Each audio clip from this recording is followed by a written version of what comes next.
Bueno, entonces vamos a empezar con el tema.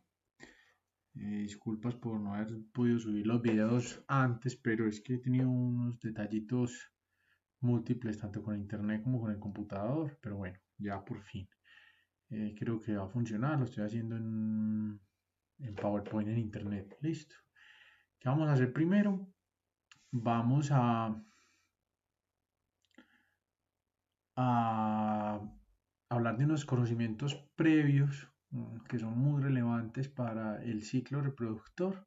Y en el próximo video vamos a ver el ciclo reproductor como tal, pero necesito primero afianzar unas cositas. Entonces, bueno,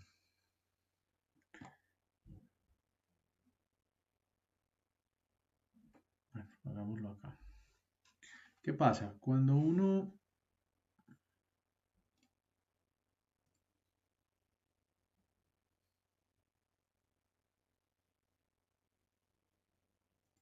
Listo.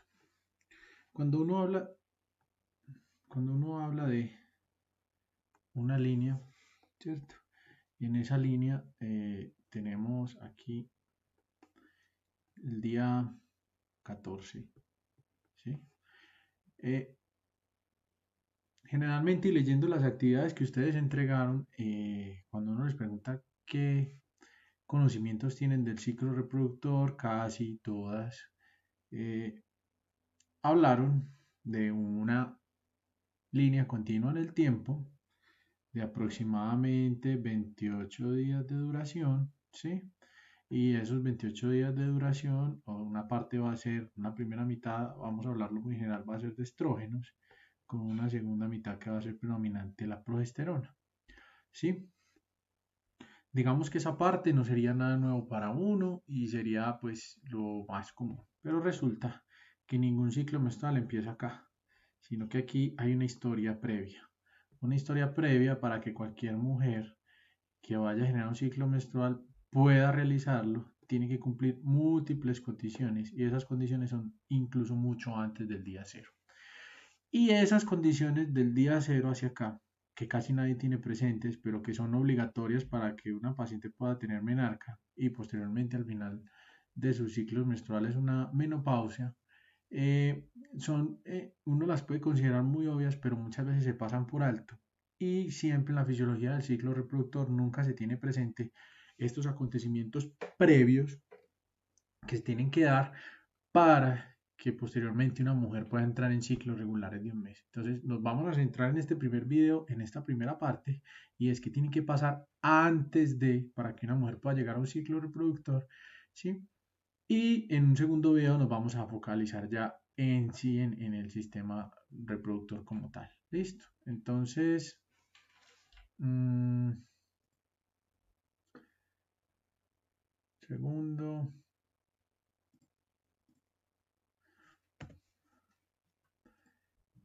Entonces, pues primero, y eso puede sonar muy obvio, pero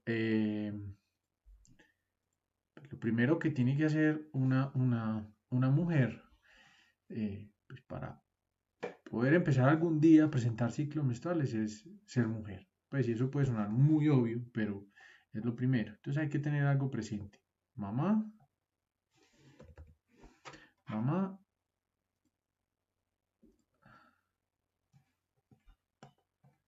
mamá, ¿cierto?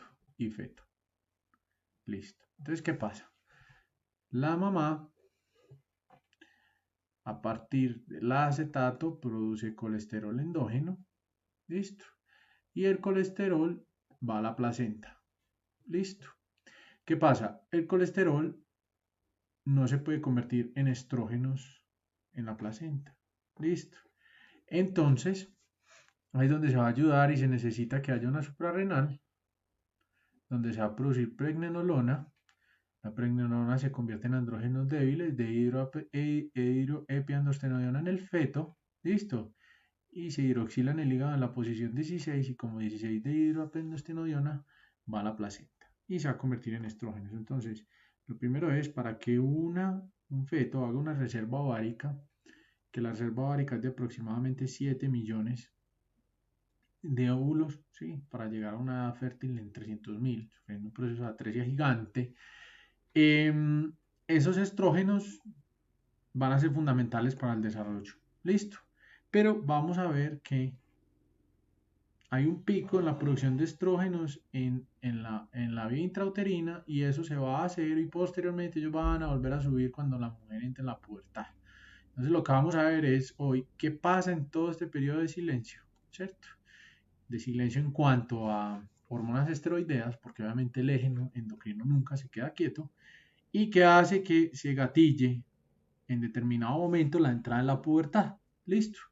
En eso nos vamos a centrar hoy. Entonces, ustedes saben que existe un eje hipotálamo, hipófisis, órgano blanco, en este caso sería la tiroides, y ese eje tiene tres componentes básicos: el componente hipotalámico, el componente hipofisiario y el componente de órgano blanco. En el componente hipotalámico, por lo general, van a encontrar una R que va a ser de factor liberador. Entonces, en el componente hipotalámico está la hormona liberadora de hormona del crecimiento, hormona liberadora de corticotrofinas, hormona liberadora de tirotrofinas y hormona liberadora de gonadotrofinas. Listo. Pues uno en ginecología diría, bueno, este es el que nos interesa a nosotros, ¿cierto? Pero para que este funcione bien, se necesita que este funcione bien, el eje de la hormona del crecimiento, y que el eje de la hormona tiroidea, funcione bien. Entonces muchas veces una mujer puede llegar a consultar por alteraciones de fertilidad y se les puede pasar por alto que una alteración en la hormona del crecimiento o en la hormona tiroidea puede llevar a estas alteraciones del eje. Listo. Está también entonces la liberadora de corticotrofinas. Entonces estas son las que funcionan como eje, que van a ir entonces a la hipófisis y van a buscar el tejido específico. Entonces, por ejemplo, la TRH va a ir a la hipófisis a buscar el tejido tirotrofo y el tirotrofo ya en la hipófisis va a ir con la S de estimulante. ¿Listo? El estimulante lo que hace es ir a estimular ya el órgano blanco específico. Entonces el eje sería TRH, TSH, T4, T3, ¿cierto? El otro eje sería GHRH, la hormona del crecimiento, va a liberar GH en la hipófisis, ¿cierto? Y la GH en la hipófisis se va a ir al hígado. Listo, hace sus efectos. Está la CRH. La CRH va a ir a estimular la vibración de ACTH, pero esa ACTH hace parte de un gen muy largo, un pedacito solamente es la ACTH, y el resto se llama POMC. Y esto lo tienen que entender porque hay muchas patologías endocrinas en la mujer que pueden oscurecer la piel, incluso en el embarazo también, que es por la progesterona, pero también porque la POMC se llama pro de un péptido que se tiene que partir para activarse, opio, melano, cortina. Opio de opioides endógenos que se liberan cada vez que se activa el eje de estrés, se activa demasiado durante el parto, como analgésicos endógenos. Melano de melanina, de estimulante tanto del apetito como de los melanocitos en la piel. Y cortina, pues porque este es el pedacito del gen que codifica para la CTH, y la CTH va a ir a la suprarrenal a liberar cortisol y catecolaminas para una respuesta de estrés. Listo. Les estoy dando muchas generalidades para que reconozcan los ejes, pero nosotros nos vamos a centrar obviamente en el de las gonadotrofinas con tiempo. Listo. ¿Qué otro eje está? Entonces está el de la GHRH, CRH, TRH, que libera TSH, T4, T3, y está el de las gonadotrofinas, que es el más complejo de todos. ¿Y por qué es el más complejo de todos? Miren, todos estos ejes se regulan por retroalimentación negativa. O sea, por ejemplo, TRH produce TSH y la TSH produce T4. La T4 se le quita un yodo y se convierte en T3, y esta es la que hace la retroalimentación negativa para que el eje se regule y no se produzcan más. Listo. Resulta que el eje de las gonadotrofinas es un poquito más especial porque está la GNRH, que puede producir FSH y LH y no de manera simultánea. En los hombres sí, en las mujeres no, que es lo que a nosotros nos interesa.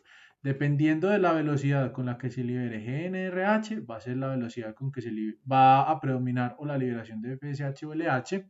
Ya vamos a ver cuando sean picos rápidos cuál, cuando sean picos lentos cuál. Listo.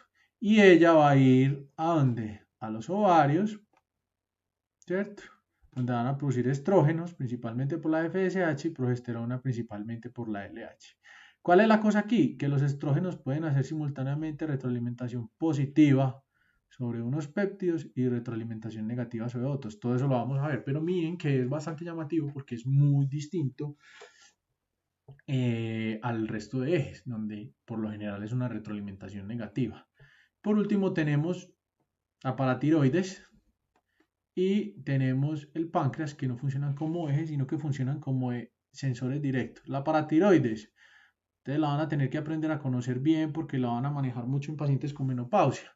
Cuando baja el calcio libre, se activa la PTH y la PTH activa la vitamina D y la vitamina D es para absorber calcio nuevo desde el intestino y la PTH, además de activar la vitamina D que es para calcio nuevo, también puede activar los osteoclastos para aumentar el calcio y el fosfato en sangre. Ese es como el eje en general de la PTH. Entonces una persona que tenga bajo el calcio va a mantener alta la PTH y va a predisponer a osteoporosis porque se va a comer los huesos, ¿cierto? Eso ya ustedes pues más o menos lo sabían. Y ustedes saben que los estrógenos, por ejemplo, prohíben la conversación entre la PTH y los osteoclastos. Por eso los estrógenos altos protegen de la osteoporosis, que en la menopausia esto se desaparece y como esto se desaparece, la inhibición de los estrógenos sobre la PTH activa más osteoclastos y la osteoporosis, la menopausia predispone a osteoporosis, por ejemplo. Pero bueno, eso es otro cuento. ¿Listo?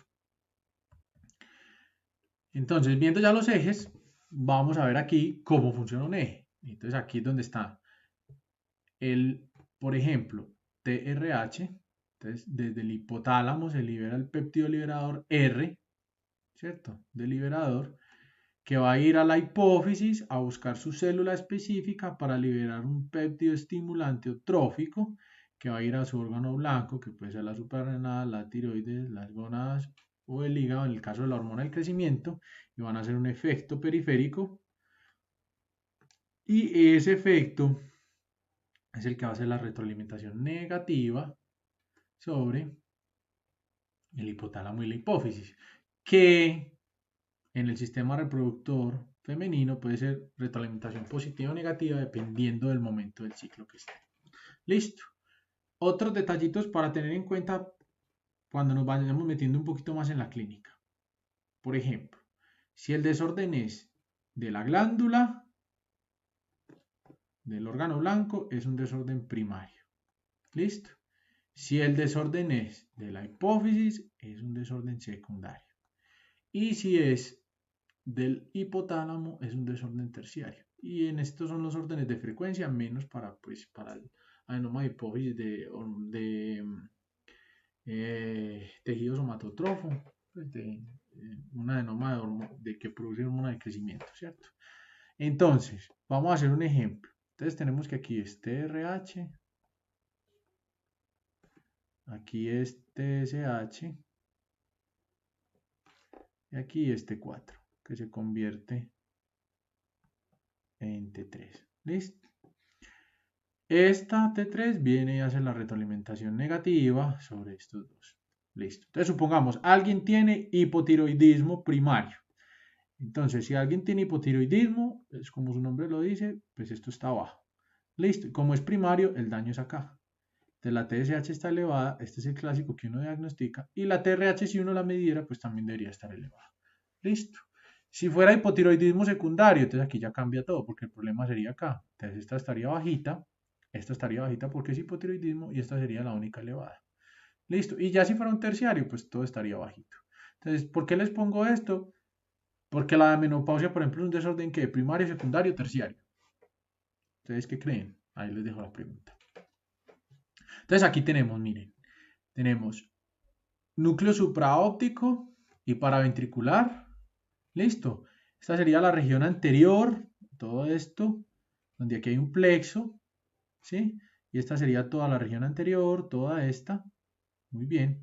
Y todo esto sería la región posterior, listo, ¿sí? Las neuronas de la región anterior son neuronas muy pequeñas que no llegan hasta la hipófisis, ¿cierto? Entonces, por eso estas neuronas de acá se llaman neuronas parvocelulares. Y las neuronas de la región posterior se llaman magnocelulares. La hipófisis se divide en dos, la hipófisis anterior y la hipófisis posterior. En la hipófisis anterior, todos los ejes que vimos ahorita, hormona del crecimiento, tiroides, corticotrofina, prolactina, ¿sí? Y hormonas tiroideas, hormona del crecimiento, corticotrofina, prolactina y gonadotrofinas. Listo. Y para este lado, también fundamental, y lo vamos a ver en la próxima clase de fisiología del parto, es la hipófisis posterior que produce oxitocina y vasopresina u hormona antidiurética, ADH, que es lo mismo, ¿sí? Sino que hace las dos funciones y los descubrieron al mismo tiempo. Uno le pusieron que, que hacía vasopresión y otro que inhibía la diuresis. Listo. Entonces, estos vamos a ver que son fundamentales para la contracción durante el trabajo de parto y etcétera, y el volumen arterial y con la reina-angiotensina aldosterona. Vamos a ver los cambios que hay durante el parto. Que tengan en cuenta que estos dos son de la hipófisis posterior y está la hipófisis anterior. Y en la hipófisis anterior, miren que entre estos plexos hay puras celulitas y ahí es donde están los tejidos. ¿Qué tejidos hay ahí? Tejido corticotrofo, tirotrofo, gonadotrofo, somatotrofo y lactotrofo. Y esos tejidos van a ser estimulados ¿por quién? Entonces, por ejemplo, por la CRH. La CRH se pega al tejido corticotrofo. La TRH se pega al tejido tirotrofo. La GNRH se pega al tejido gonadotrofo, ¿cierto? La RH se pega al somatotrofo. Listo. Y el lactotrofo es el único, pilas, y este les entra mucho a ustedes, que no funciona por estimulación directa, sino que todo el tiempo tiene un tono inhibitorio constante. Y el tono inhibitorio constante lo da la dopamina. Listo. La dopamina es la que inhibe todo el tiempo al tejido lactotrofo. ¿En qué receptores? Receptores D2. Receptores de... ¿Qué le pasó a esto? Perdón. Ya.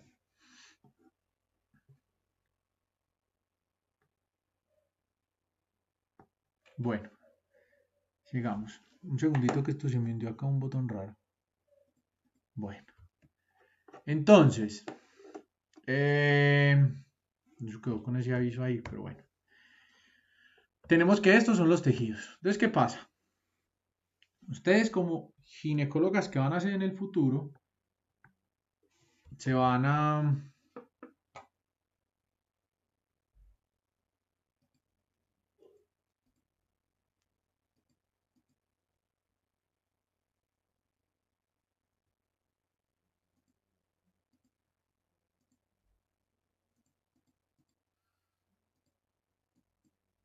Ya. Entonces, ustedes como ginecólogas que van a hacer en el futuro se van a centrar obviamente en este, ¿cierto?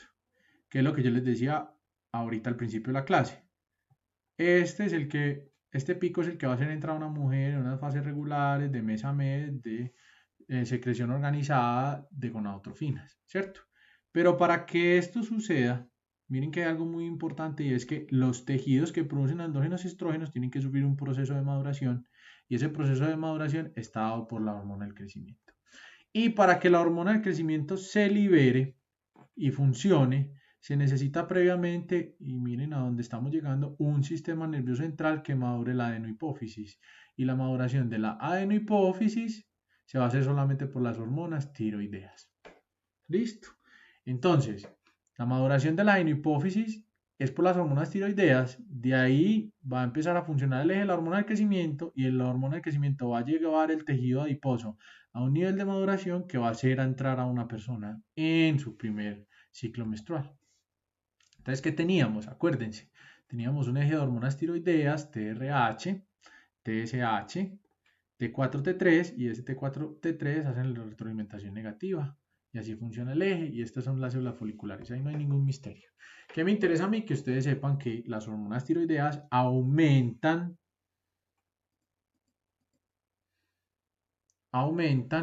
eh, aumentan el metabolismo. ¿Listo?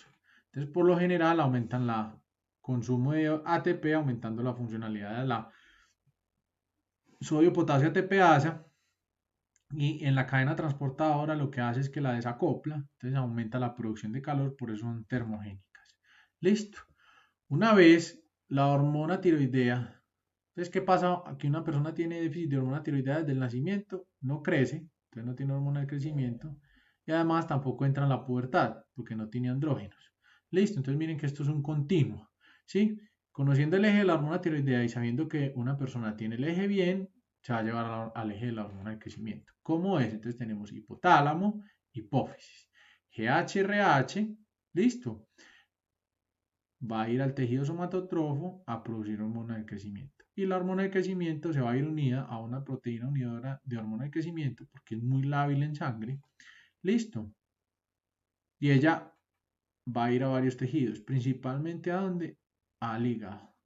Y en el hígado va a inducir la producción de una cosa que llama factor insulinotrópico dependiente de glucosa tipo 1 o IGF-1, ¿sí? Y ese IGF-1 junto con la hormona del crecimiento es el que va a hacer el crecimiento en general de los tejidos. Listo. Miren que aquí, que estimula, y esto suena muy llamativo, la hormona del crecimiento, fases profundas del sueño. Para que un niño crezca bien, tiene que dormir bien.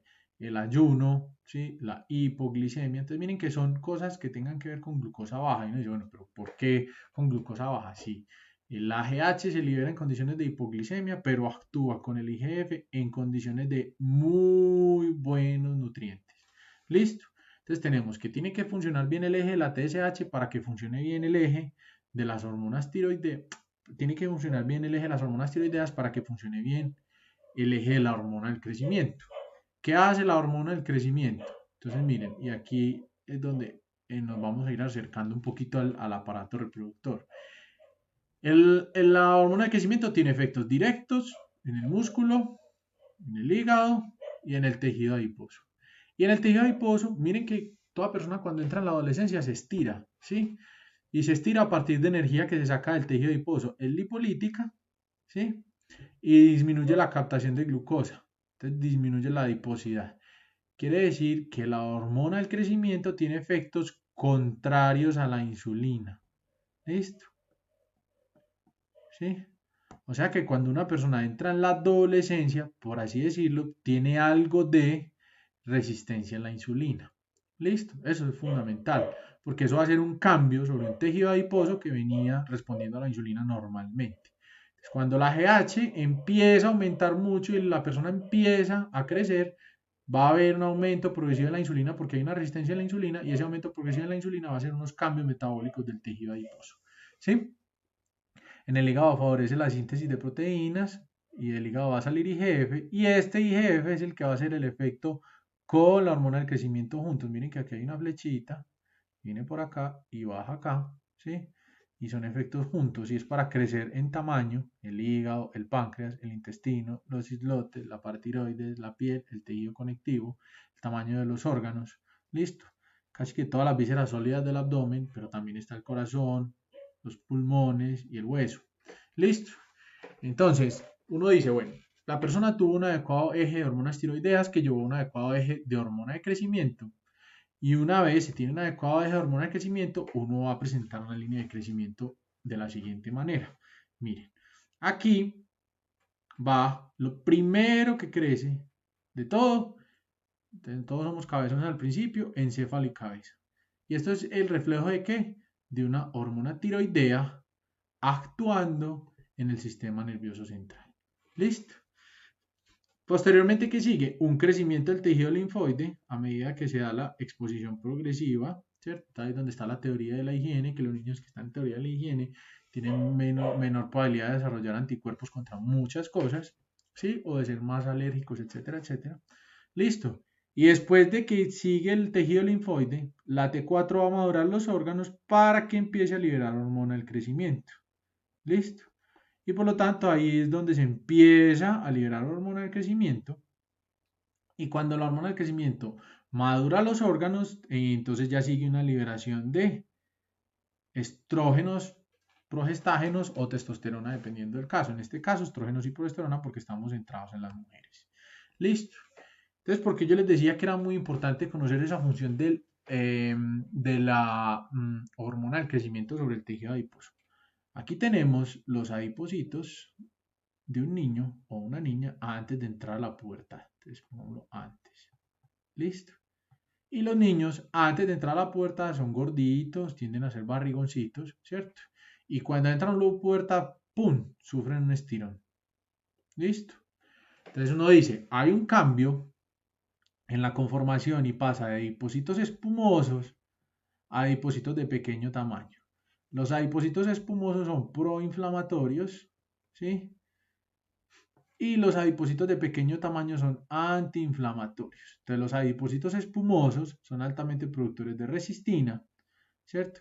Que lo que hace es aumentar la resistencia a la insulina y producir hipertrigliceridemia e hiperlipidemia, que esos estímulos son inhibidores de la hormona del crecimiento, por eso los niños inicialmente gorditos no crecen tanto. Listo. Pero ¿cuál es la clave? A medida que los órganos van madurando y la hormona del crecimiento va subiendo, su efecto lipolítico hace que cambien de contextura, por así decirlo, los pacientes y la morfología de los adipocitos cambia. Se vuelven unos adipocitos pequeños. Listo. Entonces, la resistencia a la insulina disminuye la adiposidad y al disminuir la adiposidad aumenta la producción de leptina. Y aquí es donde se da el switch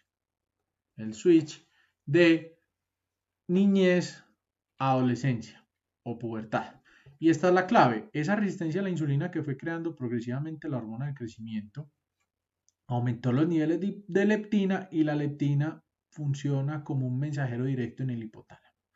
Listo. ¿Y qué hace en el hipotálamo? Muchas cosas. Dentro de esas, aumentar la POMC. Yo ya les dije que era la POMC, ¿sí? La POMC es la propiomelanocortina, de donde la que se deriva el cortisol. Entrar en la pubertad es un estado estresante. Listo. Incluso al liberar esteroides, esos esteroides cambian la estructura del sistema nervioso central de las personas y eso hace que muchas de las personas presenten muchas alteraciones psiquiátricas al inicio de la pubertad o que presenten rebeldía, sociopatía, etcétera, etcétera. Bueno, incluso en varios libros de fisiología dicen que el cambio comportamental de las personas en la adolescencia se deben básicamente a cambios importantes. O sea, que los cambios de la adolescencia hacen que la mamá le coja pereza al niño, pero es preparándose para cuando se vaya a la casa. Pues, pero bueno, eso es un cuento. Listo. Entonces, dentro de los aumentos de la leptina en el hipotálamo está el POMC. Pero hay una cosa muy importante. Disminuye una cosa que se llama neuropéptido Y. Entonces, guárdense este nombre, neuropéptido Y. Entonces, cuando la hormona del crecimiento hace los efectos, madura los adipocitos, los quema porque es lipolítica, se estira el niño, baja de peso, entonces se adelgaza y aumenta la resistencia a la insulina por los niveles tan altos de GH, se libera mucha leptina y esa leptina va al hipotálamo y va a disminuir el neuropéptido Y. ¿Y qué es el neuropéptido Y? Entonces hagámoslo así, miren. ¿Qué es la instauración de la pubertad? Vamos a adelantar un poquitico acá, miren. La leptina, lo que yo les mostré ahorita, esta leptina, esta, ¿sí? Porque no me deja escribir ahí. Esta, bueno, inhibe al neuropéptido Y. ¿Listo? ¿Qué hace el neuropéptido Y normalmente? Entonces miren las rayitas acá. Normalmente el neuropéptido Y inhibe la producción de POMC. ¿Listo? El neuropéptido Y inhibe la producción de Kispetin. ¿Listo? Que ya les voy a explicar qué es eso. Y el neuropéptido Y inhibe a la GNRH. Entonces ustedes ya más o menos saben para dónde vamos. Si yo inhibo el neuropéptido Y, ya no se inhibe a la POMC. Y si la POMC no se inhibe, la POMC favorece la liberación de GNRH. Segundo, si yo inhibo el neuropéptido Y ya no inhibe a la GNRH. Listo. Tercero, si yo inhibo el neuropéptido Y ya no inhibe el gen Kispeptin, ¿sí? ¿Por qué se llama Kispeptin? Y esto es muy charro, porque cuando este péptido aumenta, ¿sí? La persona empieza a liberar GNRH y se empieza a interesar por el sexo y generalmente coincide con la época del primer beso. ¿Listo? Entonces, si ya el neuropéptido Y no está, acuérdense, ¿por qué no está el neuropéptido Y? Porque la GH aumentó. Y la GH aumentó porque la TSH funcionó bien, ¿cierto? La GH aumenta y cuando la GH aumenta es lipolítica y la lipólisis aumenta la leptina, ¿listo? Y la leptina inhibe al neuropéptido Y. ¿Listo? Entonces, si este ya no está inhibiendo al péptido del beso, entonces Kispeptid va a aumentar la GNRH y no solo la GNRH, sino el receptor para GNRH. ¿Listo? ¿En dónde? En la hipófisis. ¿Ok?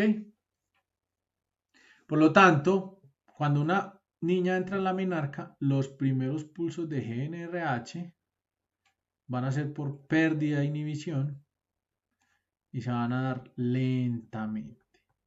Y si los pulsos de GNRH son lentos, favorece la liberación de FSH. Listo. Entonces miren por qué tenía yo que contarles el cuento de la TSH, el cuento de la GH para poder llegar a este punto donde aumenta la GNRH, que es el primer paso para entrar en este otro desarrollo folicular. Entonces yo creo que hasta acá podemos hacer un primer ensayo. Voy a tratar de quitar ese aviso que tiene eso ahí.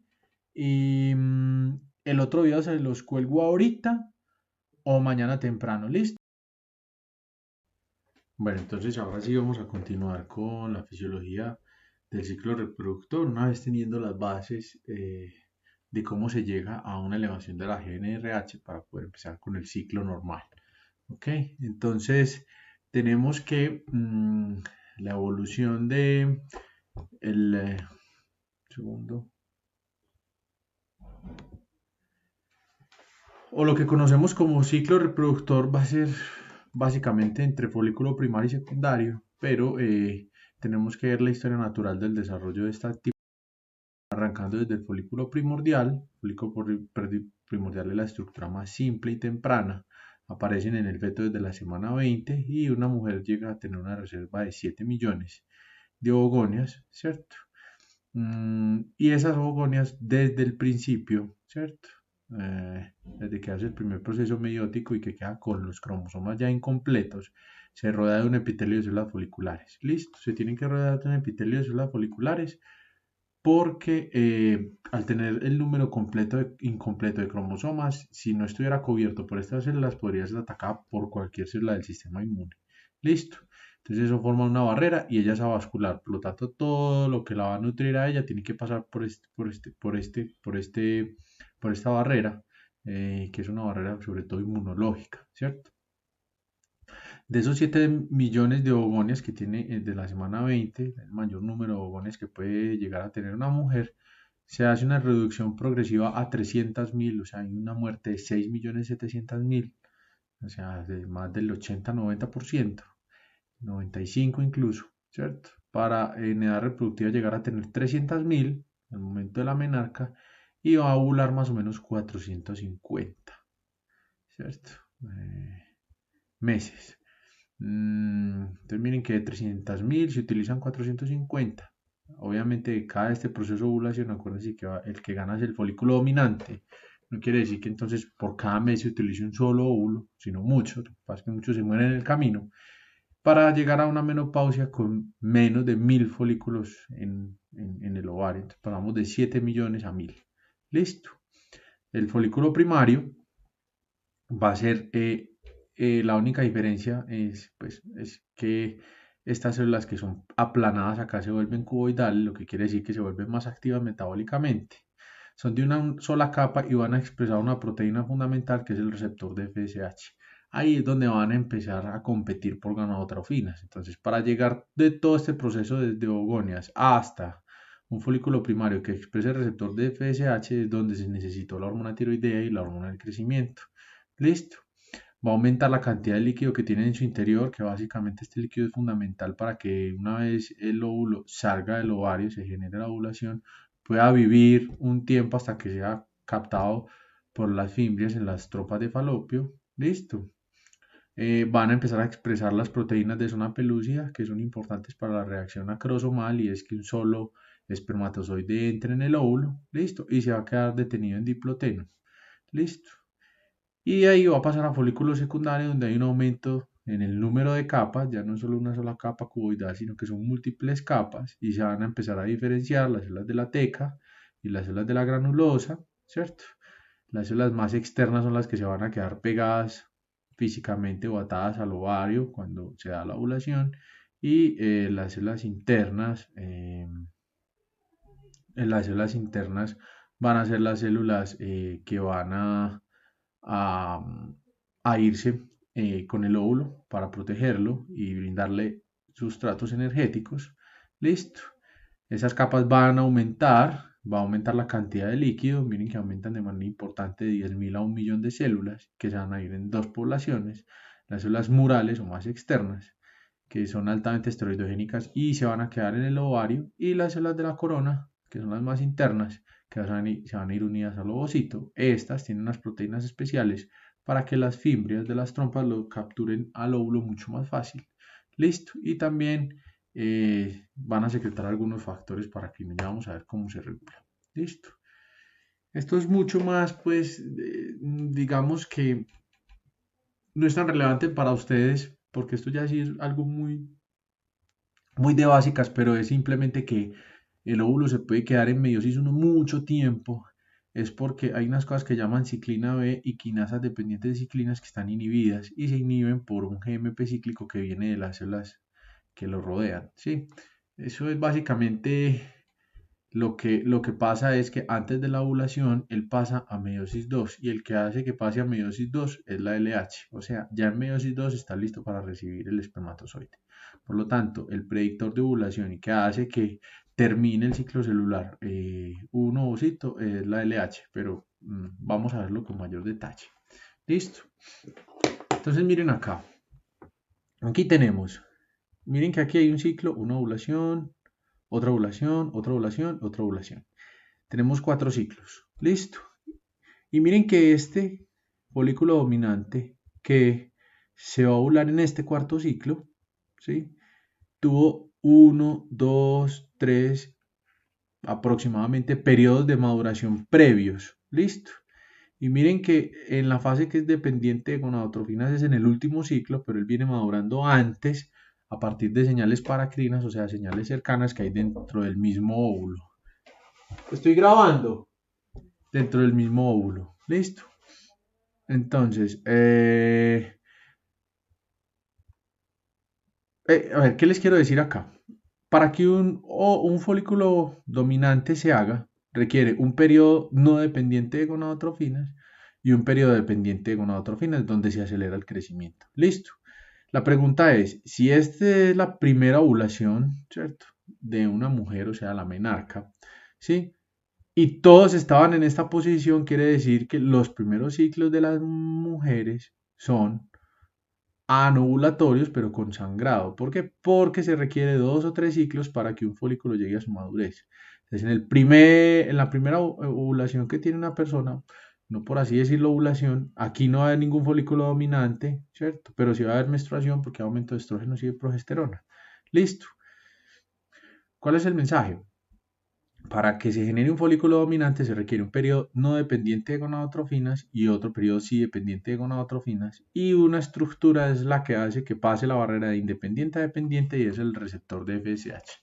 Entonces miren acá, aquí tenemos de acá para allá, para atrás, para acá, es toda la fase de independiente de gonadotrofinas, ¿cierto? Y de acá para acá es la fase dependiente de gonadotrofinas. Si ustedes ven aquí es donde está el receptor de FSH. El receptor de FSH es el que hace que estas células entren en crecimiento rápido y las hace independientes de lo que está pasando acá. Listo.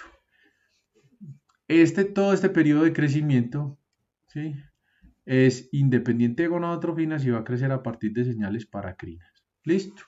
Entonces le estoy dando generalidades porque ya vamos a entrar en el ciclo como tal. Y aquí otras generalidades pequeñas que son las células de la teca y células de la granulosa. Entonces, primero, las células que van a ovular, si este es entonces este es el ovario. Listo. Y esto que acá es una célula cercana a la ovulación, ¿cierto? Y aquí está la túnica, ¿cierto? Una ovulación es un evento necrótico inflamatorio, o sea, se hace lo más cerca a la pared posible, se presiona la pared y al presionarse la pared se pone isquémica y después de que se pone isquémica se pone necrótica. Listo. Y de ahí rompe y sale el óvulo. Por eso puede haber un poquito de sangrado. Y algunas mujeres pueden presentar a mitad de mes en la ovulación un dolor que se llama Mittelmerz, que se irradia en la fosa ilíaca, generalmente por irritación del peritoneo, por el poco de sangre que se genera luego de la ovulación, y esa sangre pues irrita el peritoneo y es generalmente ipsilateral, o sea, del mismo lado donde se dio la ovulación. Listo.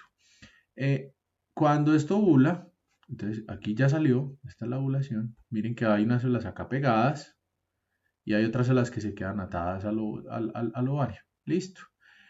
Estas células van a ser las de la teca, listo, que tiene una función muy diferente dependiendo si lo que está predominando es la FSH o la LH.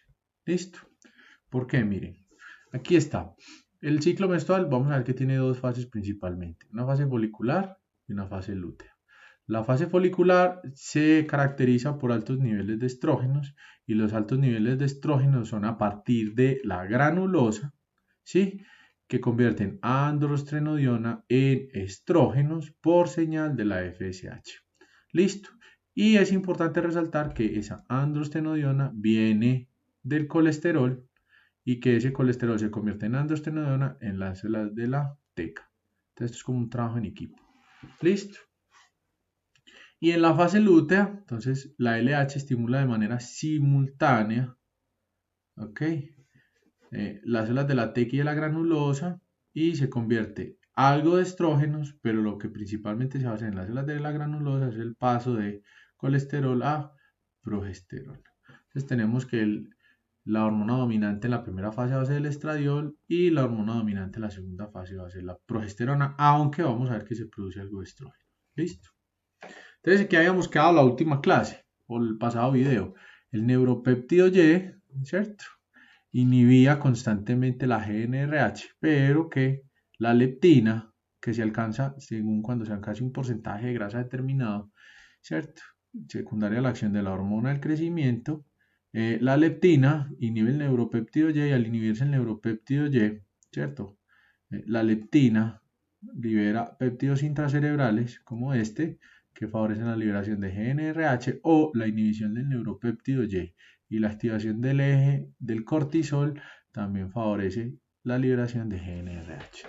Listo, hasta ahí habíamos quedado. Entonces ya tenemos una generalidad de los tipos de células, de la teca, de la granulosa, que producen, de los tipos de folículos, por qué están en meiosis 1, cuándo pasan a meiosis 2, que es por un pico de LH, y por qué se libera la GnRH. Entonces acá es donde empieza todo el ciclo clásico, que ya es el que ustedes imagino querían ver.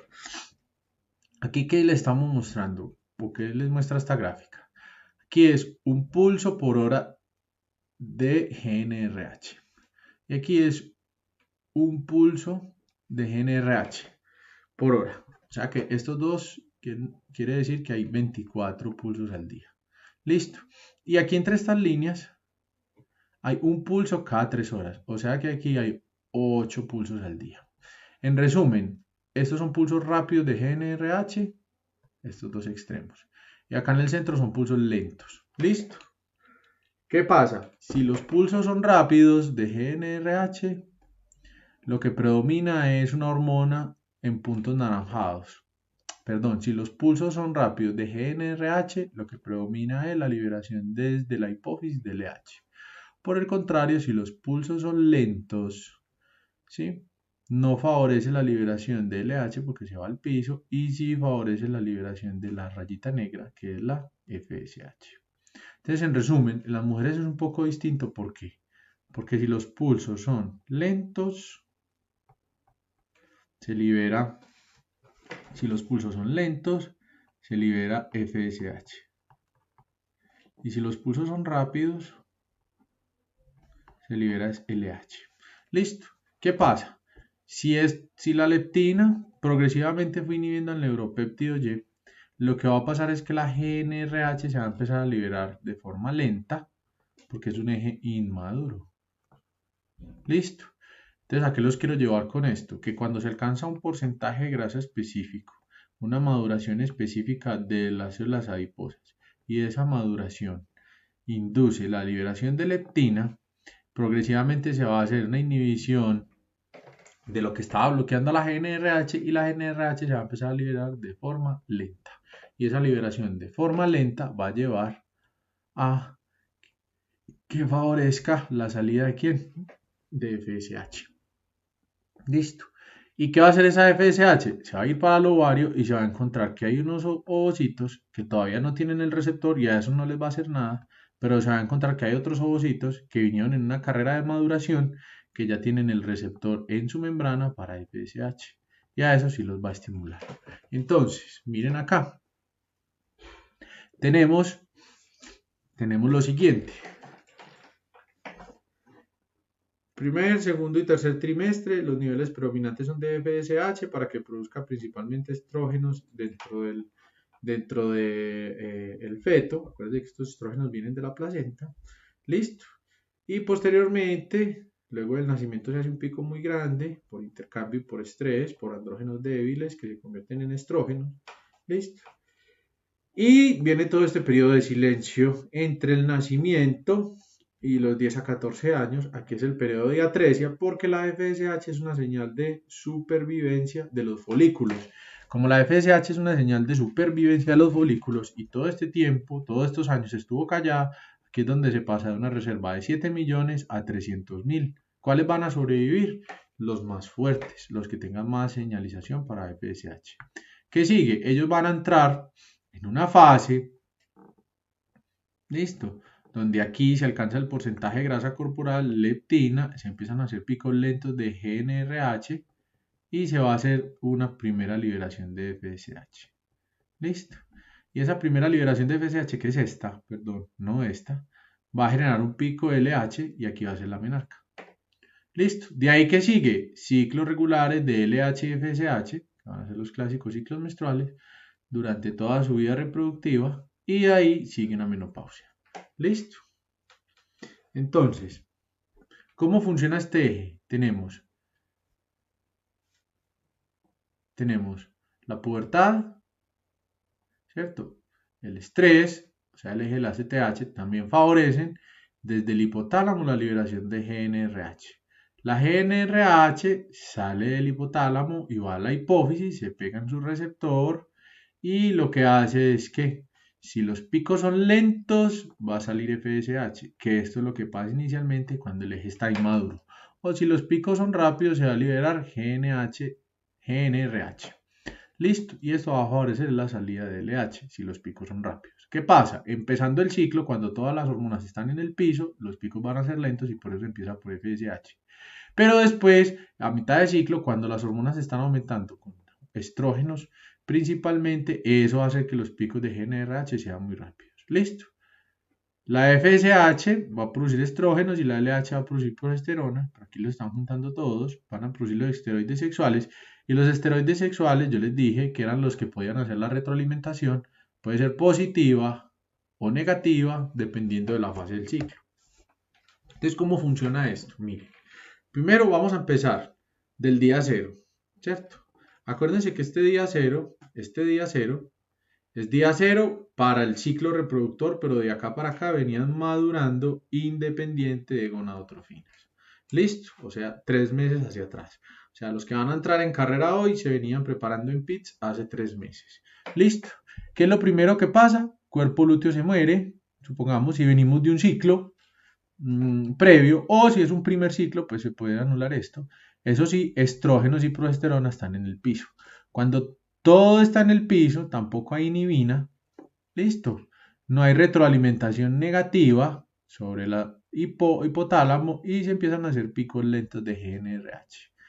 Como hay picos lentos de GnRH, la hipófisis, ante la caída de estrógenos y progesterona, listo, empieza a aumentar FSH. Lo primero que va a subir es la FSH. ¿La FSH qué va a hacer? Entonces busquemos el 3.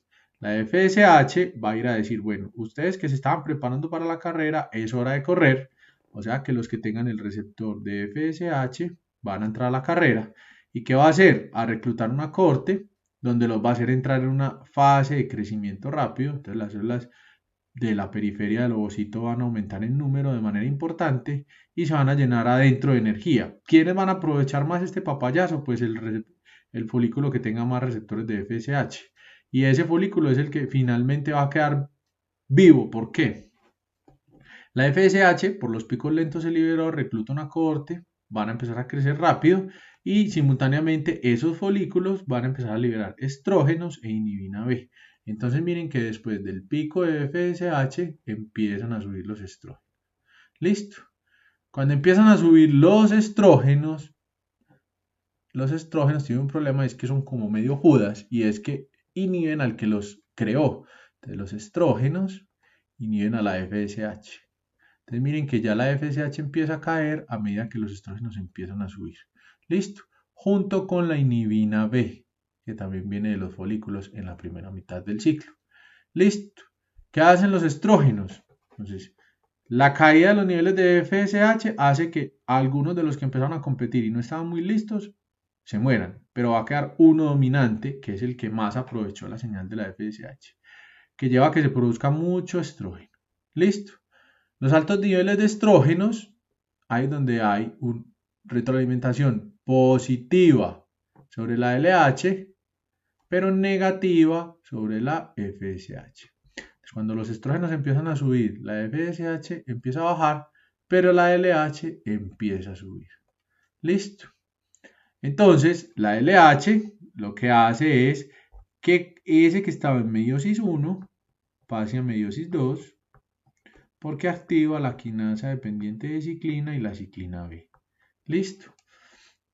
Por lo tanto, al pasar a meiosis 2 ya está listo, ovula, que es un fenómeno inflamatorio, y el cuerpo lúteo empieza a producir altos niveles de progesterona con algo de estrógenos, porque acuérdense que podía producir los dos, y en la segunda parte del ciclo ya no es la inhibina B, sino la inhibina A.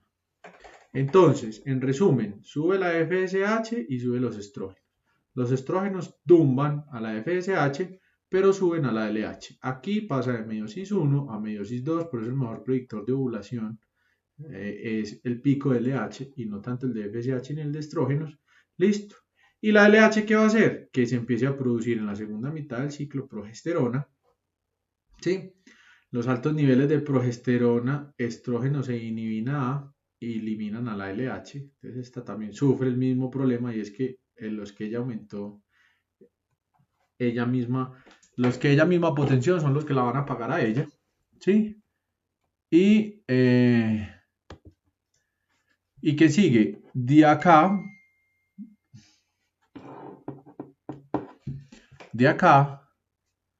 la progesterona va a caer cuando el cuerpo lúteo empiece a morir y la inhibina B inhibe la producción de progesterona. Listo. Y entramos a que entonces se cae la progesterona, se caen los estrógenos, la inhibina B apaga y si todas las hormonas están en el piso, la GnRH empieza a hacer picos lentos y como empieza a hacer picos lentos, lo que se va a liberar es FSH. O sea que volvemos a este punto acá. Listo. Ese es el ciclo como ustedes se lo han mostrado clásicamente. Acuérdense que simultáneamente con el ciclo, entonces está que los estrógenos son, por así decirlo, los ladrillos del endometrio. Listo. Los estrógenos. Y la progesterona es lagunas ricas en nutrientes para que haya una implantación. Listo. Entonces, aquí tenemos el ciclo, tiene dos fases, una fase folicular, una fase lútea. Listo. Hasta ahí todo bien. En la fase folicular, el predominante es la FSH, que va a reclutar y a producir estrógenos. Y en la fase lútea, la predominante es la LH, que es para la supervivencia del cuerpo lúteo, producción de estrógenos principalmente, y algo, de progesterona principalmente y algo de estrógeno. Entonces viene pico de FSH, que lleva a pico de estrógenos, el pico de estrógenos lleva a pico de LH, y el pico de LH suben algo los estrógenos, pero sube principalmente la progesterona. En la primera mitad crece principalmente en altura, y en la segunda mitad ya no es tanto la altura, sino las vacuolas ricas en sangre que hacen que uno sea un tejido rico en nutrientes y dos, fácilmente penetrable por las enzimas del trofoblasto. Listo, este es el resumen de todo. Vamos a intentar hacerlo, miren. Entonces aquí arrancamos con todo en el piso. Y cuando todo está en el piso, la GNRH hace picos lentos. Y como la GNRH hace picos lentos, aumenta la FSH. La FSH al aumentar en los primeros días, miren que aquí todavía está menstruando la mujer. Listo, entonces miren que una mujer menstruando ya arrancó. Que la menstruación puede ir hasta por acá más o menos. ¿Hasta dónde va la menstruación? ¿O con qué coincide la ida de la menstruación? Pues entonces miremos acá con el dibujo. Si aumenta la LH, la FSH, entonces esos folículos empiezan a producir estrógenos y empiezan a producir inhibina B.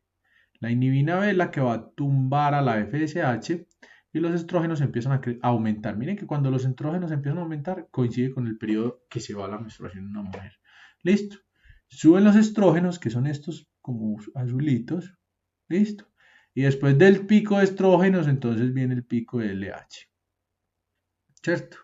La LH tumba los estrógenos, pero favorece la progesterona y la inhibina A. Listo. Y aquí el cuerpo lúteo puede pasar dos cosas. O se muere o es rescatado. Listo. Voy. Entonces miren acá, a punto de una ovulación. ¿Sí ven acá? Fenómeno necrótico inflamatorio.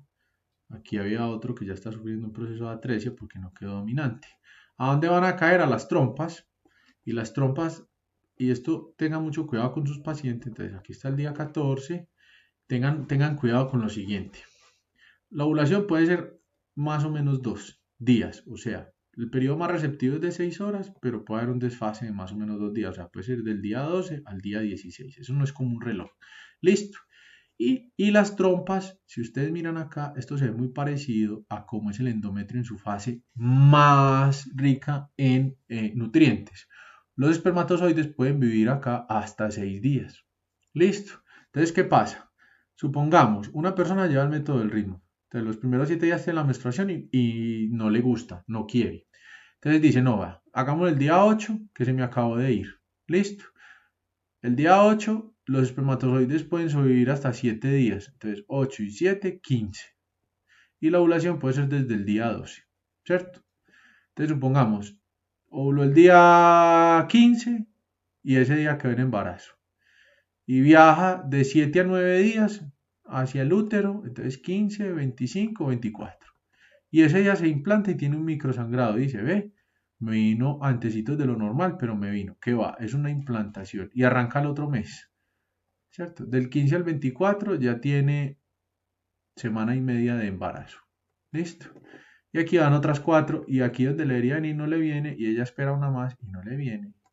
Y entonces ahí ya lleva 5 semanas. Entonces lo normal es, si no es planeado, que a las 6 semanas se dan cuenta. Pilas entonces con eso. ¿Listo?